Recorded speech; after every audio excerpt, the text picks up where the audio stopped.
உங்கள் ஊரில் உங்கள் அன்புமணி என்ற தலைப்பில் பாமக இளைஞரணி தலைவர் அன்புமணி ராமதாஸ் தஞ்சாவூர், திருவாரூர், நாகை ஆகிய 3 மாவட்ட மக்களிடம் கலந்துரையாடி வருகிறார். அதன் நேரலையை பார்க்கலாம்.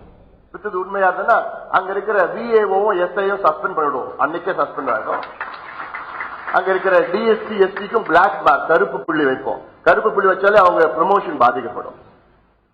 போலீஸுக்கு தெரியாம எதுவும் நடக்காது. இப்படியெல்லாம் சட்ட ஒழுங்கை நாம் பாதுகாக்க போறோம்.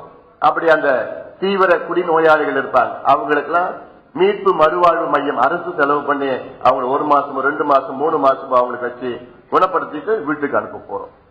இளம் விதவைகள் அதிகமா இருக்குது, அவங்களுக்கெல்லாம் மறுவாழ்வு வேலை வாய்ப்பு உருவாக்க போறோம். டாஸ்மாக் ஊழியர்கள் 16,000 பேர் இருக்கிறாங்க, அவங்களுக்கு அரசு வேலைகள். ஒண்ணு நான் என்ன சொன்னாலும் அதற்கு மாற்று திட்டம் இருக்கும். பிரச்சனை சொன்னா அதுக்கு தீர்வுகள் இருக்கும். இதுதான் நமக்கும் மற்றவர்களுக்கும் வித்தியாசம். மற்ற கட்சிகள் எல்லாம் பிரச்சனை பிரச்சனை பிரச்சனை பத்தி திட்டிட்டு இருப்பாங்க, மற்றவங்களை பத்தி அசிங்கமா பேசுறது, ஆபாசமா பேசுறது, இதெல்லாம். ஆனா நாங்க அப்படிலாம் பேசுறது கிடையாது. எங்களுக்கு அவசியமே கிடையாது. எங்களுக்கு எவ்வளவு வேலைகள் இருக்கு. Progressive politics, decent and developmental politics, scientific politics, scientific approach of things. இன்னைக்கு அந்த காலத்துல தமிழ்நாட்டினுடைய பிரதான எதிர்கட்சி பாட்டாளி மக்கள் கட்சி. ஒவ்வொரு அறிக்கைகள் பார்த்தேன், புள்ளி விவரங்கள் ஒவ்வொரு ஸ்டாட்டிஸ்டிக்ஸ் சயின்ஸ்ல வச்சு பண்ணிட்டு இருக்கோம். மற்றவங்க ஏதோ மாதிரி. 2வது பிரச்சனை ஊழல் பிரச்சனை. எல்லா குடும்பங்களும் பாதிக்கப்பட்டிருக்கு. உங்களுக்கு தெரியுமா இல்லையான்னு தெரியாது. இன்னைக்கு உங்களுக்கு தெரியாமலே பாதிப்பு, தெரிஞ்சும் பாதிப்பு இருக்கு. எப்படி தெரியாம பாதிப்பு? மற்ற இடத்துல சொல்லிட்டு வரலாறு உங்களுடைய அன்றாட வாழ்க்கை ஊழல். எப்படி அன்றாட வாழ்க்கையில ஊழல்? It is become a way of life. நம்ம மாத்திட்டு இருக்கோம், நம்மளே மாத்திட்டு இருக்கப்போ ஒரு 20 வருஷத்துக்கு முன்பு ஒருத்தரை பார்த்து, அந்த அதிகாரியை பார்த்து, எப்பா அவன் லஞ்சம் வாங்குறான், பணம் வாங்குறான்டா, மோசமானவன், பணம் வாங்குறான், லஞ்சம் வாங்குறான்னு சொல்ற. நீங்க இன்னைக்கு உங்களை மாத்திருக்கீங்க எப்படின்னா, அவன் காசு கொடுத்தா வேலை நடந்துப்பா. அப்படியே நம்மளே மாத்திருக்கிறோம். அவன் நல்லவன்பா, காசு கொடுத்தா வேலை செஞ்சு கொடுப்பான், கரெக்டா செஞ்சு கொடுத்துருவான்ப்பா. இப்படி நம்மள மாற்றி இருக்கிறோம். இந்த மாறுதலுக்கு காரணம் இந்த 2 கட்சிகளும் தான் காரணம். அப்போ இவங்க இன்னும் 50 வருஷம் தமிழ்நாட்டை ஆட்சி செய்தாலும் எந்த ஒரு நன்மையும் உங்களுக்கு வரப்போறது, அது உங்களை மனசுல ஆழமா பதியணும். Even if these 2 parties rule for the next 50 years, there's not going to be any change. இதை நீங்க மனசுல போட்டுக்க. காலையில எழுந்துக்கிறீங்க, எழுந்த உடனே காஃபி கொடுக்கறாங்க உங்க வீட்டு அம்மா. அந்த காஃபியில பால்ல ஊழல் நடந்திருக்கு, கலப்படம் நடந்திருக்கு, ஊழல் நடந்திருக்கு. அதனால பால் விலைவாசி ஏறி இருக்கு, கலப்படமும் வந்திருக்கு. காரணம் 2 கட்சிகளும். அதுக்கப்புறம் சாப்பிடுறீங்க, குளிச்சுட்டு சாப்பிடுறீங்க, குளிக்கிறது அந்த தண்ணியில ஊழல். தண்ணி அதிகமா நீங்க கட்டுறீங்க தண்ணிக்காக. அடுத்தது சாப்பிடுறீங்க, சாப்பாட்டுல ஊழல்.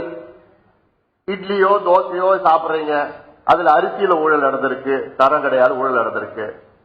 சாம்பார், பருப்புல ஊழல் நடந்திருக்கு.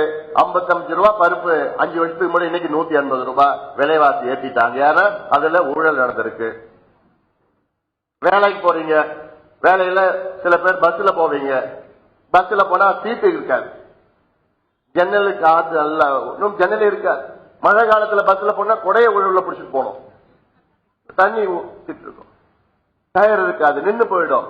ஏன்னா பஸ்ல ஊழல் இருக்கு. பஸ் கட்டணம் ஏற்றிட்டாங்க. 30 ரூபாய் இருந்தது, இன்னைக்கு 55 ரூபாய் 60 ரூபாய். ஏன்னா அதுல ஊழல் நடந்திருக்கு. இல்ல பைக்ல போறீங்க, வேலைக்கு போறீங்க, பைக்ல போனா ரோடு கரடு முரடான ரோடு, மேடு பள்ளம், பழுதடைஞ்ச ரோடு, பஞ்சர் ஆகுது. ஏன்னா ரோட்ல ஊழல் நடந்திருக்கு. இப்படி அன்றாடம் உங்க வாழ்க்கையில காலையில எழுந்து தூங்குற வரைக்கும் ஊழல் ஊழல் ஊழல். உங்களுக்கு தெரியாமலே அந்த வாழ்க்கை ஓடிட்டு இருக்கு. இது மாற்ற முடியுமா? என்னால நிச்சயமா மாற்ற முடியும். இது உறுதியான மாற்ற முடியும். இல்ல ஆபீஸ் போறீங்க, குழந்தை போறதுக்கு ஆபீஸ் போறீங்க, ஆபீஸ்ல என்ன கேட்கறான்? ஒரு குழந்தைக்கு பேர் வைக்கணும், பேர் வச்சு சர்டிபிகேட் வாங்கணும், என்ன கேட்கறான்? பணம் கேட்கறான். பணம் கொடுத்தாதான் அங்க நடக்கும். இல்ல வீடு கட்டுறீங்க, ஒரு கஷ்டப்பட்டு ஏதோ லோனை வாங்கி வீடு கட்டுறீங்க. அந்த வீடு கட்டுறதுக்கு முதல்ல அனுமதிக்கு என்ன வேணும்? அனுமதிக்கு பணம் லஞ்சம் வேணும். சரி, வீடு கட்டத்துக்கு அனுமதி காசு கொடுத்து அனுமதி வாங்கிட்டீங்க. சரி, என்ன பண்ண அடுத்தது? மணல் கொள்ளை. வாரியில ஆத்துல 700 ரூபாய்க்கு மணலை வாங்கி உங்களுக்கு 7000 ரூபாய்க்கு விற்கிறான், மணல் விற்கிறான். அதனால விலைவாசி. சிமெண்ட் 460 ரூபாய். பக்கத்து நாட்டுல பாத்தீங்கன்னா 160 ரூபாய்க்கு விற்கிறாங்க. பக்கத்து நாட்டுல 160 ரூபாய், இங்க 460 ரூபாய். ஏன்னா அதுல கொள்ளை அடிச்சுட்டு இருக்காங்க, செங்கல்ல கொள்ளை.